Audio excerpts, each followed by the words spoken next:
अस्सलाम वालेकुम स्टूडेंट्स। मेरा नाम है मोहम्मद शुएब और मैं आपको इंट्रोडक्शन टू कंप्यूटिंग पढ़ाऊंगा। ठीक है। आज सब हमारा पहला लेक्चर है। ठीक है, जो स्टार्ट होगा डिजिटाइजिंग द इंफॉर्मेशन। अब डिजिटाइजिंग द इंफॉर्मेशन होता क्या है? इसका मतलब ये होता है कि कोई भी इंफॉर्मेशन जो होती है हम उसको डिजिटल कैसे क्रिएट कर सकते हैं, ठीक है, या उसको डिजिटल में कैसे कन्वर्ट कर सकते हैं। तो सबसे पहले अगर इसकी बाय डेफिनेशन देखें तो ये बनती है डाटा रिप्रेजेंट यूजिंग नंबर्स।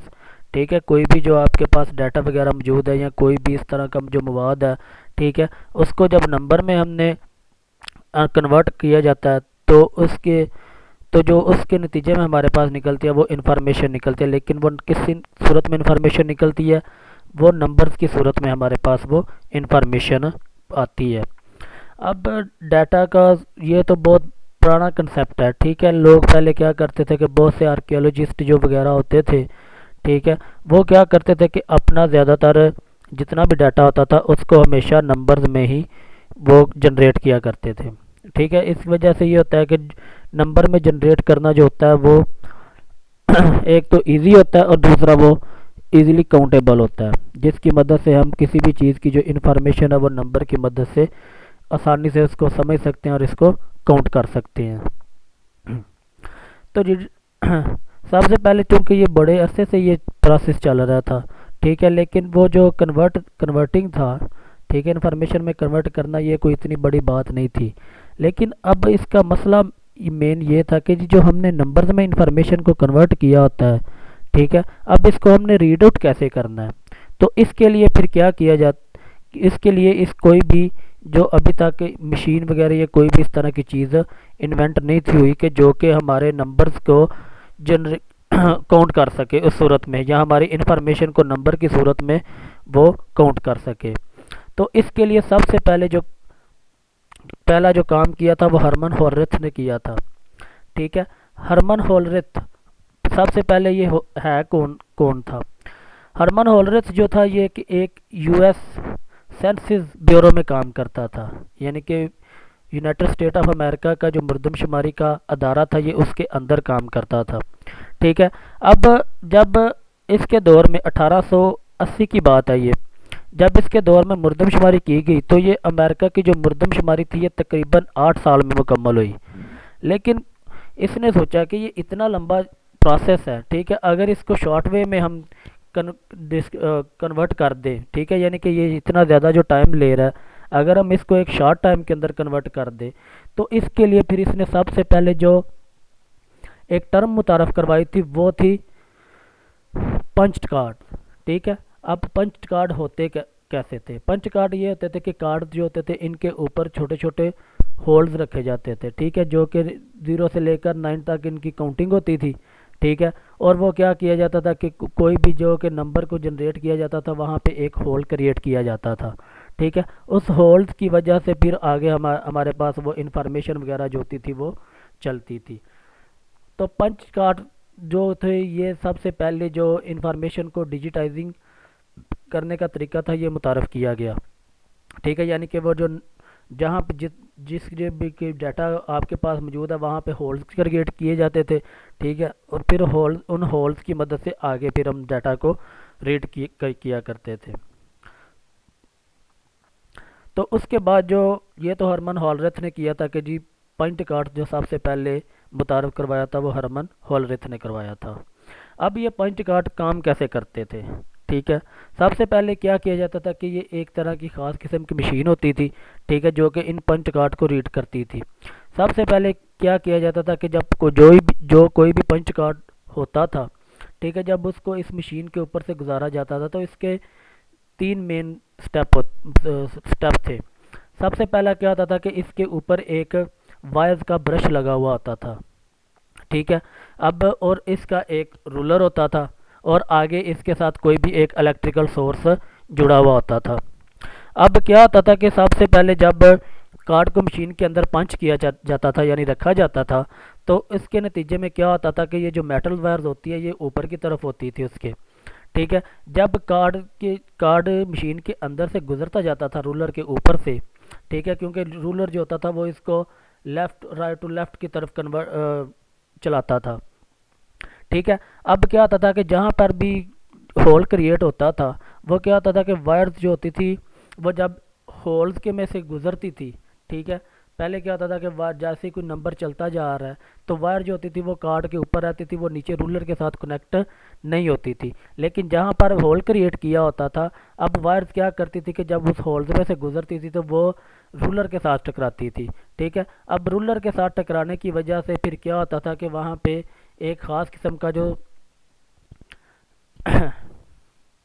कह लें कि उसको एक ख़ास किस्म का पॉइंट पॉइंट कह सकते हैं, या एक ख़ास किस्म का वहाँ पे ख़ास किस्म का क्या करती थी कि वो एक इलेक्ट्रिकल कनेक्शन क्रिएट करती थी, ठीक है। जिसकी वजह से फिर वो आगे जो उसके साथ कोई भी इलेक्ट्रिकल सोर्स लगा हुआ होता था वो इस मालूमात को रीड करता था, ठीक है। तो ये जो पहली मशीन थी ये जो इंफॉर्मेशन को डिजिटाइजिंग करने के लिए थी, ये होल्स को क्रिएट करके उसकी मदद से पंच कार्ड के ऊपर होल्स क्रिएट किए जाते थे और उसकी मदद से फिर डाटा को रीड किया जाता था।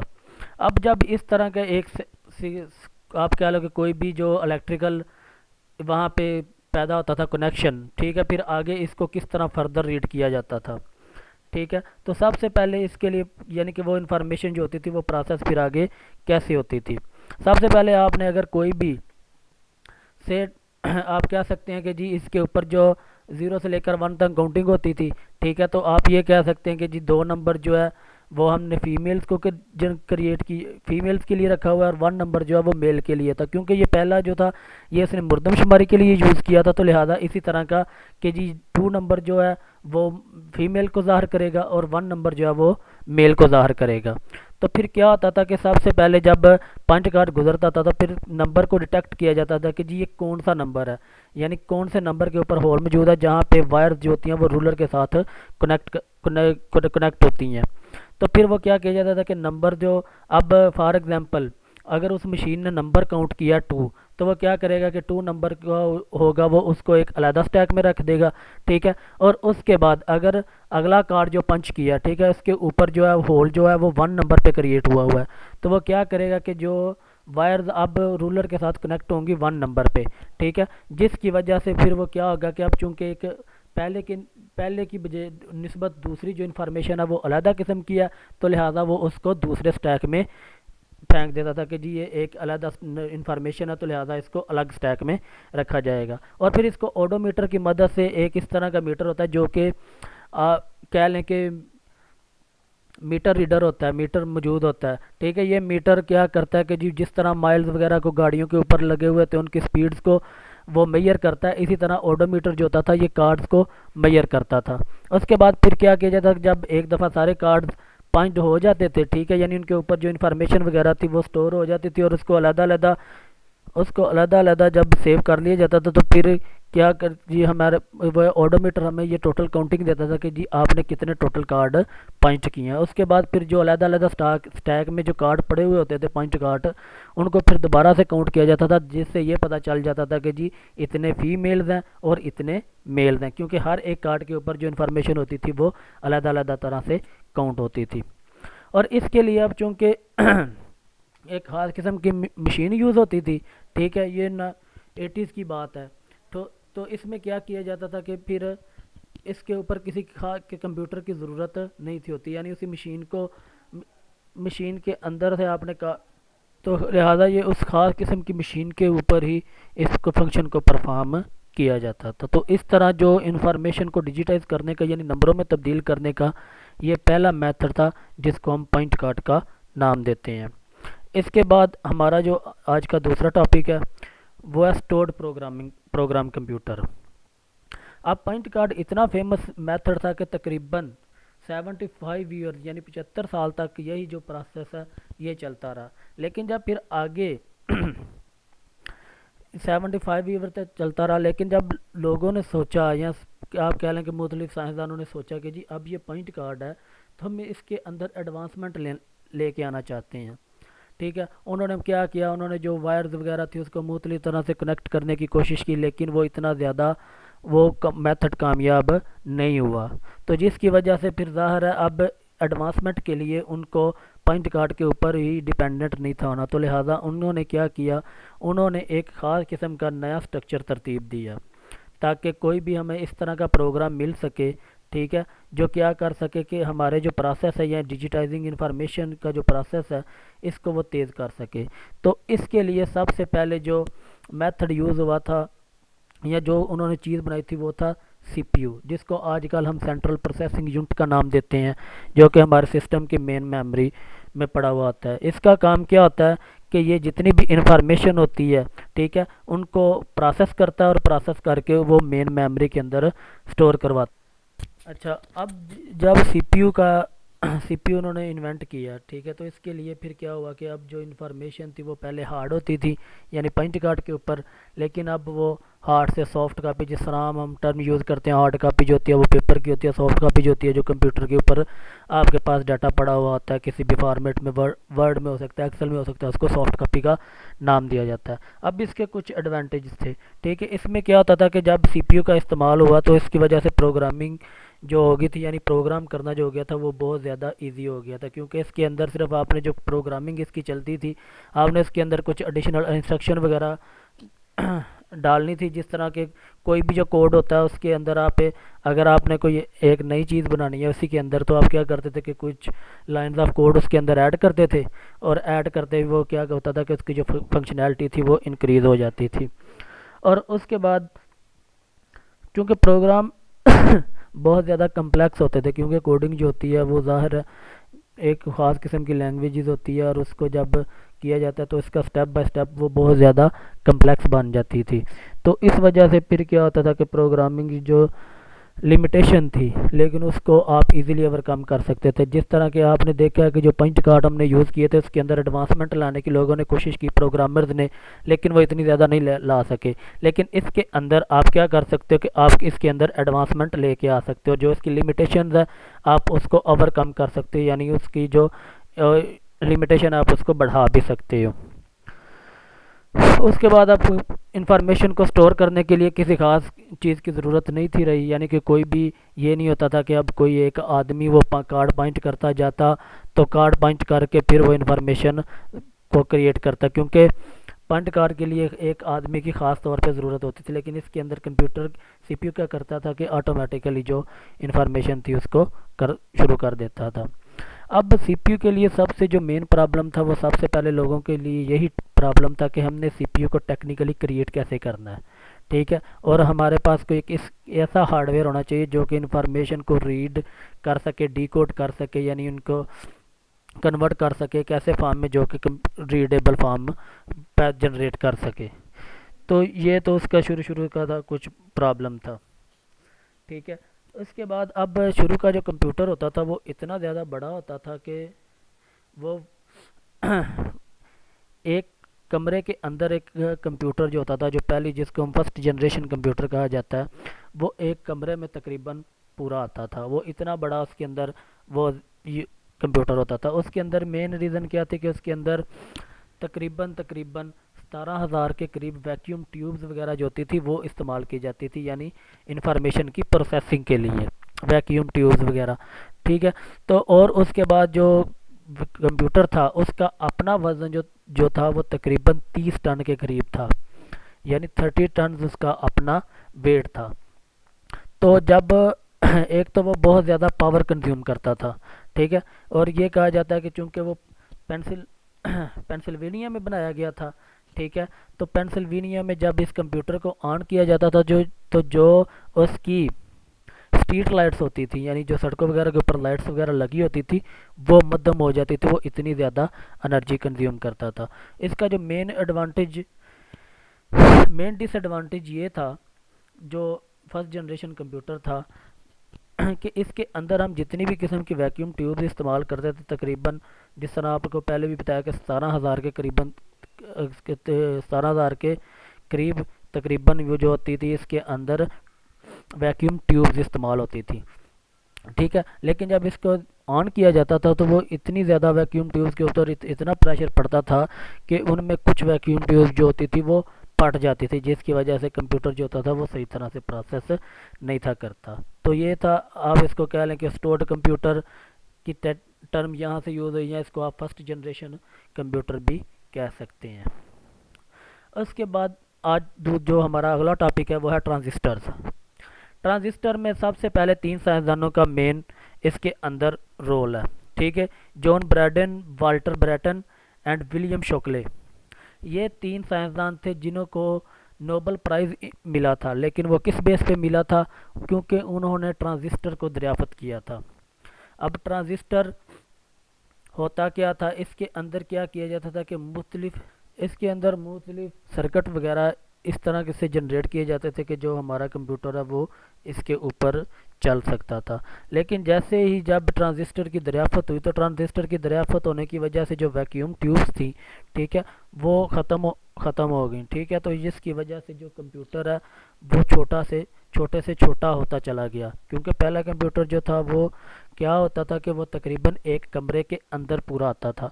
लेकिन जब से क्यों उसकी मेन रीज़न क्या थी कि उसमें तकरीबन 70,000 जो होती थी वो वैक्यूम ट्यूब जो होती थी वो इस्तेमाल होती थी, ठीक है। और इसके बाद ट्रांजिस्टर में ये होता था क्योंकि इसका एक तो साइज़ बहुत ज़्यादा छोटा होता था, ठीक है, जिसकी वजह से ये जो कंप्यूटर था उसका साइज़ जो होता है वो आहिस्ता आहिस्ता कम होना शुरू हो गया। और इसने क्योंकि ट्रांजिस्टर का एक ये भी एडवांटेज था कि ये बहुत ज़्यादा छोटा था और बहुत ज़्यादा ये चीप यानी सस्ता भी था, ठीक है, जिसकी वजह से फिर आगे कंप्यूटर के अंदर बहुत ज़्यादा इसके इन प्रोग्रेस होना शुरू होगी। अब जो ट्रांजिस्टर था, ठीक है, ट्रांजिस्टर को जब ज़ाहिर है जब कोई ना कोई इसके ऊपर कोई बोर्ड वगैरह होता है जहाँ पे इसको लगाया जाता था। ट्रांजिस्टर जो था वो तकरीबन 1950 टू 60 तक ये बहुत ज़्यादा ज़ेरे इस्तेमाल रहा है, ठीक है। यानी कि ट्रांजिस्टर को इस्तेमाल करते हुए लोग क्या करते थे कि वो आगे कंप्यूटर वगैरह को बनाते थे, ठीक है।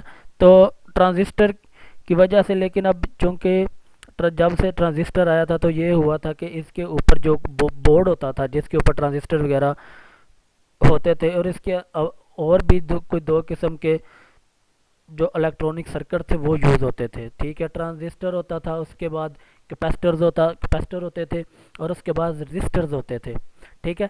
ये तीनों को जब बोर्ड के ऊपर इस तरह किया जाता तो बहुत ज़्यादा जो थे ये लगाने पड़ते थे उस सर्किट को चलाने के लिए।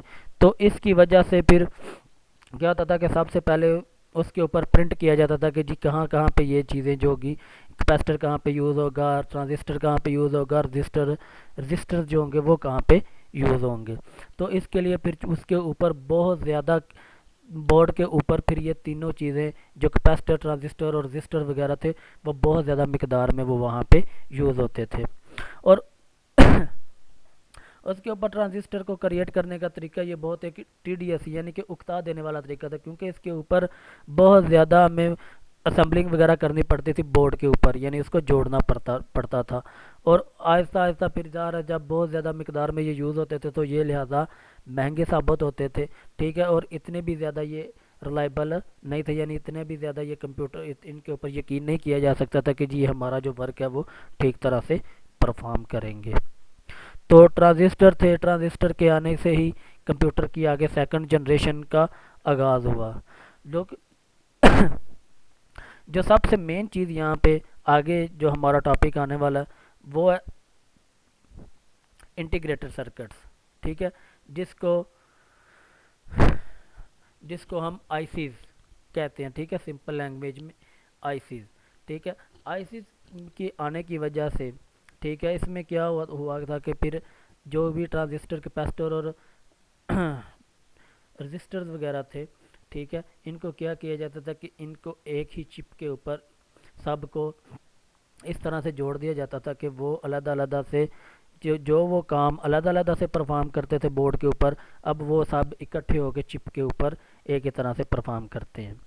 तो सबसे पहले जो इंटीग्रेशन आती है, ठीक है, इंटीग्रेशन में यानी ऐसी सर्किट्स को किस तरह इंटीग्रेट किया जाता था, किस तरह इसको बनाया जाता था। तो इसके लिए क्या किया जाता है कि ट्रांजिस्टर को और ट्रांजिस्टर्स को और मुख्तलिफ वायर्स को इसके ऊपर फैब्रिकेट किया जाता है। फैब्रिकेट का मतलब ये होता है कि इनको उनके ऊपर जोड़ा जाता है, ठीक है, यानी इनको प्रिंट आउट किया जाता है, ठीक है। अब इसके लिए जो मेन टर्म यूज़ होती थी, जैसा कि आईसीज़ का आपको पता है कि इसके अंदर सिलिकॉन चिप वगैरह, जिसको आम लैंग्वेज में कहा जाता है, और इसको डोपिंग करके इस्तेमाल किया जाता था। डोपिंग का मतलब ये होता है कि सिलिकॉन को किसी दूसरी इम्प्योरिटीज़ के साथ मिलाकर ही इसको इस्तेमाल किया जा सकता था। अब वो दूसरी इम्प्योरिटीज़ कौन सी हो सकती है? वो दूसरी इम्प्योरिटीज़ में फास्फोरस आ सकता था या ब्रोन होता था, ठीक है। वो ये यानी कि ब्रोन मेटल को या फास्फोरस मेटल को सिलिकॉन मेटल के साथ मिलाकर ही आगे इस्तेमाल किया जाता था, ठीक है। और इसकी वजह से फिर क्या हुआ कि वायर्स वगैरह इसके अंदर जो जनरेट होती थी, जो वायर्स होती थी वो एल्यूमिनियम की होती थी, ठीक है। और ट्रांजिस्टर वगैरह यूज़ किए जाते थे सिलिकॉन चिप के ऊपर। उसके बाद जो इसका आगे है फोटोलिथोग्राफी। अब फोटोलिथोग्राफी, जिस तरह के फ़ोटो का मतलब आपको पता है कि किसी भी पिक्चर को ड्रा करना होता है, फ़ोटो ड्रा करना होता है। इसमें सबसे पहले क्या किया जाता था कि चिप के ऊपर मुख्तलिफ तरह के जो सर्किट्स वगैरह जिस तरह का बनना होता था उसको चिप के ऊपर ड्रा किया जाता था कि जी ये सर्किट जो है चिप के ऊपर ये इस तरह का बनेगा। तो इसके लिए फिर क्या किया जाता था कि जो फोटोग्राफिक प्लेट थी वो यूज़ की जाती थी, ठीक है। यानी उसके ऊपर पहले ये किया जाता था कि जी आज जिस तरह का आपने सर्किट बनाना है वहाँ फोटोग्राफी प्लेट के ऊपर उसको ड्रा किया जाता था, ठीक है। और फिर जब उसके अंदर से लाइट गुजारी जाती थी तो वो क्या करता था कि वो जिस तरह का सर्किट आपने फोटोग्राफी प्लेट के ऊपर ड्रा किया होता था वो सिलिकॉन की चिप के ऊपर, ठीक है, जिसको सिलिकॉन वेफर कहा जाता है, ठीक है। यानी कि ये बिल्कुल एक ब्रिक जो उसकी तय के ऊपर मुश्तमिल होता है। तो इसके ऊपर जो भी जब लाइट गुजरती थी, ठीक है, तो वो क्या करता था कि वो सारे के सारे सर्किट को सिलिकॉन की चिप के ऊपर क्या लें कि इसकी कॉपी कर देता था, ठीक है। जिसकी वजह से जो सर्किट बनाने वाले थे उनको आसानी होती थी कि जी हमने कि यहाँ पे क्या चीज़ लगानी है और इसका सर्किट जो होगा वो किस तरह का क्रिएट होगा। उसके बाद अब इसके अंदर ज़ाहिर है सर्किट्स के अंदर मुख्तलिफ़ किस्म की वायर्स वगैरह यूज़ की जाती थी, ठीक है। तो वायर जो होती थी वो एलुमिनियम की होती थी, ठीक है। सब सिलिकॉन आईसीज जो होते हैं वो बिल्कुल एक बारीक सी तय के ऊपर मुश्तमिल होते हैं, ये बिल्कुल बारीक चिपटे से होते हैं। तो अब इसमें क्या था कि वायर जो होती थी जब सर्किट ज़ाहिर है मुख्तलिफ सर्किट इसके ऊपर डिज़ाइन किए जाते थे तो फिर सर्किट उसको आप ये कह सकते हैं कि तय बाय तय सर्किट इसके ऊपर डिज़ाइन किए जाते थे। यानी ये पहली तय, उसके बाद दूसरी तय, फिर तीसरी तय, फिर चौथी तय, यानी तहों की सूरत में इसके ऊपर जो सर्किट वगैरह थे वो डिज़ाइन किए जाते थे। तो इसके लिए फिर जो वायर्स होती थी उनको अलग-अलग रखने के लिए इनके अंदर ग्लास वगैरह इस्तेमाल किया जाता था, ठीक है। अब वो ग्लास इस तरह का आता था कि इसके अंदर मुख्तलिफ़ किस्म के छोटे छोटे सुराख होते थे ग्लास के अंदर, ठीक है। तो फिर इनका सुराखों का मकसद क्या होता था? इनका मकसद ये होता था कि अगर आपने किसी एक वायर को दूसरी वायर के साथ अटैच करना है या कनेक्ट करना है तो आप इन सुराखों के ज़रिए दोनों वायर्स को आपस में अटैच कर सकते थे। उसके बाद जीनियस ऑफ प्रिंटिंग आता है। जीनियस ऑफ प्रिंटिंग में क्या था कि ज़ाहिर है जैसा कि फ़ोटोग्राफिक प्लेट के आने की वजह से चूँकि सर्किट जो वगैरह थे वो उसके ऊपर इजीली डिज़ाइन किए जा सकते थे, ठीक है। यानी कि आपने फॉर एग्जांपल जिस तरह का भी स्ट्रक्चर डिज़ाइन करना है, ठीक है, पहले आपने फ़ोटोग्राफिक प्लेट के ऊपर उस तरह उसको ड्रा करना है, ठीक है। ड्रा करने के बाद फिर जब उसमें से लाइट वगैरह गुजार के जो भी वो जब उसके ऊपर सिलिकॉन के ऊपर छप जाता था फिर उसको करना बहुत ज़्यादा इंटीग्रेट करना पर बहुत ज़्यादा आसान हो जाता था, जिसकी वजह से जो फ़ोटोग्राफिक प्लेट के आने की वजह से भी इसके ऊपर एक ये नहीं कि आईसीज के लिए एक बहुत ज़्यादा फ़ायदेमंद साबित हुई थी। कि अब इसमें ये होता था कि कोई भी जो सर्किट वगैरह आप डिज़ाइन करते हैं, ठीक है, तो वो जब पहले से मौजूद हो तो फिर उसको समझना और उसको डिज़ाइन करना ईजी होता था, ठीक है। और अब इसकी मदद से ये साइंसदान क्या कर सकते थे, यानी जो भी थे जो सर्किट आईसीज बनाने वाले थे वो क्या कर सकते थे कि वो जितना मर्जी कॉम्प्लिकेटेड स्ट्रक्चर बनाना चाहें वो इसकी मदद से वो बना सकते थे। तो आज का फ़िलहाल हमारा लेक्चर ख़त्म हुआ। अगर आपको किसी भी किस्म की परेशानी हो तो आप मुझसे पूछ सकते हैं। Thank you.